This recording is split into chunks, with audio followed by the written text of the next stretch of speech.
ഞാനും ഹരി എന്ന് പറഞ്ഞ കവിയൂര് ഹരി എന്ന് പറയുന്ന പുള്ളിയോടെ 5 വർഷത്തോളം പുള്ളിയോടെ ഞാൻ നിന്നു. അങ്ങനെ നിന്ന് ആദ്യമായിട്ട് നിൽക്കുന്ന ആനയെന്ന് പറഞ്ഞാൽ ഇപ്പം കിരൺ നാരായണൻകുട്ടി എന്ന് പറയുന്നു.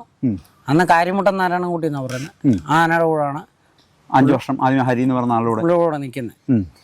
പുള്ളിയോടെ നിന്ന് ഒരു 2 വർഷം കഴിഞ്ഞപ്പം തന്നെ പുള്ളി ഓരോ കാര്യങ്ങൾ പറഞ്ഞു തരാൻ തുടങ്ങി.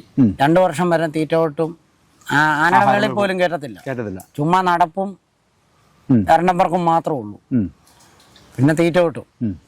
അങ്ങനെ ഒരു 2 വർഷം കഴിഞ്ഞ് കഴിഞ്ഞപ്പം പുള്ളി എന്നോട് പറഞ്ഞു, ഇങ്ങനെ നീ നടന്നിട്ട് എന്താ കാര്യം, നിനക്ക് ഈ ആനയുടെ മേളിൽ കയറണ്ടേ, എനിക്ക് ഈ ആനയുടെ മേളിലൊരു ദിവസം പണിയണ്ടേ. അങ്ങനെ ഈ മുത്തൂറ്റെന്ന് പറഞ്ഞൊരു മില്ലിൽ ആദ്യമായിട്ട് എന്നെ മേളിൽ കയറ്റി പണിയിപ്പിക്കുക ആനയുടെ പണി.